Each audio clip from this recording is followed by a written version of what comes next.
Good Sunday afternoon, everybody. This is Green Woman, Shaman, and Herbalist. Just taking you in my kitchen today. I am working on some stuff for the upcoming week. I usually like to work on meals and Sundays and get them ready for the week ahead so that we have healthy things to eat for our family. Being an herbalist is not just working with herbs, it's working with the whole body, and what we put in our bodies is either going to help us or harm us. So getting familiar not only with different herbs and how that they can work to support our body, get in touch with different vegetables, different fruits. What are the properties of, let's say, onions or carrots? And this is what I'm making today. I'm making a stuffed acorn squash. I'm going to use brown rice. I have turkey burger as well that I'm cooking up here. So I just have turkey burger, and I have carrots that I've cut up, and then some onions, and then I cut up a Honeycrisp apple. I added a little bit of thyme. I don't go by recipes because part of being an herbalist and I don't know, whatever you want to call what I do, I like to mix and formulate things. So just thinking about what does my body need today. I tend to really like root vegetables. I don't know, we're in Wisconsin, so the root vegetables in the fall and winter are just really appealing. So we bought a bunch of acorn squash and spaghetti squash from a local farmer. Support your local farmers, by the way. So we've got that. It's going to be cooking. So I'll cook the acorn squash in the oven, and then I'm going to make this type of filling. So I'll do some brown rice as well. But even just looking at the meals that you currently make, what are you putting in your meals? What are you eating? I make a lot of stuff from scratch. I know it's not appealing to some people. For myself, it is, because I want to know what I'm putting in my food, what my family is eating. I want to know the properties of what is in my food. So here today, like I said, we've got some ground turkey, we've got some onions, carrots, and then, like I said, an apple to give it a little bit of sweetness. I did put in some thyme. So you're still working with herbals there. And a practicing herbalist, I mean, there is no certification program that qualifies you as an herbalist. It is a lot of research and information on your own. There are schools you can study with online to help you if you need help researching. If you're one that like researches on your own, then you can probably do a lot of this on your own. But a practicing herbalist is just what it sounds like. You practice working with herbs daily. You practice your craft. What I do have here, my herbals, so I have some ground cinnamon. I kind of like a little bit of sweet. I really do. I don't think you can add too much with herbs. You know, kind of like you see like a little jar of cinnamon in the store. And I think the thought for most people is, oh, I just need just a very tiny little bit. You can't overdo the herbs. They're good for you. You know, back in many years ago, and that's how we season our food. I mean, herbs were used a lot more than they are now. Just as a way of like dump it in there, like whatever you feel your body needs. This is some turmeric. So turmeric and cinnamon are very anti-inflammatory, especially during these colder months in Wisconsin. If you've got any issues, joint issues, you know, you're probably starting to feel that about this time of year. So this is just warming. Cinnamon is warming for your joints, for your body. It's a warming herb. And turmeric, like I said, is very good for anti-inflammatory. Now the one thing with turmeric is I'm going to want to add some black pepper.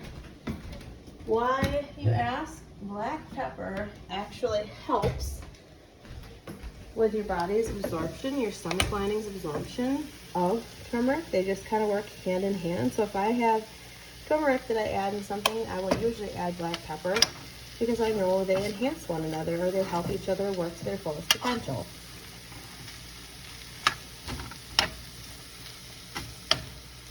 And I'll probably add a little bit of coconut oil in there. If you're adding coconut oil, also get the unrefined.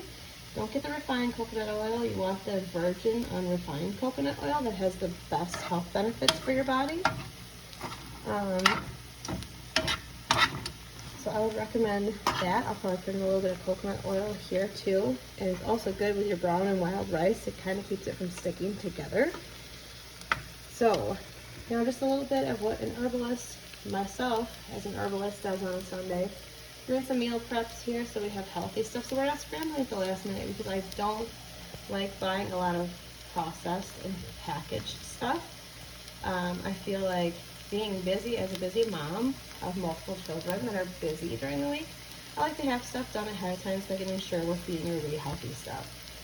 So if you have any questions on herbalism or how you can get started practicing, there's a number of podcasts I listen to. I would recommend make sure you look for legitimate people. There are some people that will tell you things that are very false. Do not do a lot of, TikTok you have to be careful with. You have to be very careful. Stuff that I've heard on TikTok kind of concerns me in the herbal realm. Herbal Academy is just herbalacademy.com. They have a lot of great information on how to do tinctures. They also offer classes. And you could look towards something like the Holistic Herbalism podcast. And I also follow Plant Path with Sage Apopum. He's really great. But there's numerous podcasts you can follow if you really want to listen and kind of get your feet wet with, I'd like to start incorporating herbs in my life for my preventive health. That is another main reason why I felt a call to get started with herbalism many years ago. I think it's almost 4 years ago now that I started my herbal journey with Adriana Ayales from Mundi Apothecary. She works with indigenous plant medicine, and I started off my journey into herbalism with her, and we just kind of branched out from there. So if you're also kind of going down that path, just for your own family's health, you go to a mainstream doctor, and unfortunately Western medicine's fantastic, but it's not really one for preventive care.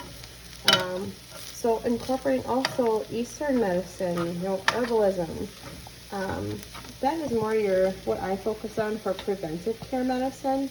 That's where you're going to get the most bang for your buck out of in that realm. Preventing, and like I said, food is medicine. The things you put in your body, that, really start thinking about, what am I putting in my body? If I'm eating a box of crackers, what am I putting in my body? Is it good for me? Does it have substances that are harmful down the road?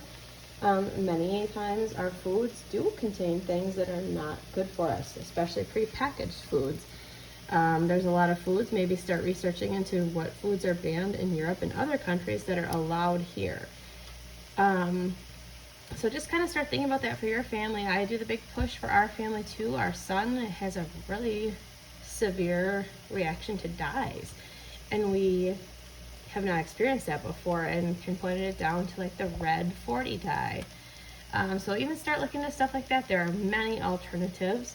So herbalism doesn't just have to encompass herbs. Work with vegetables, work with fruits, work with the different natural substances you're putting in your body. And overall, do this for you. Stay healthy. And thanks for sharing a little bit of tidbits and meanderings in my kitchen today. Bye-bye.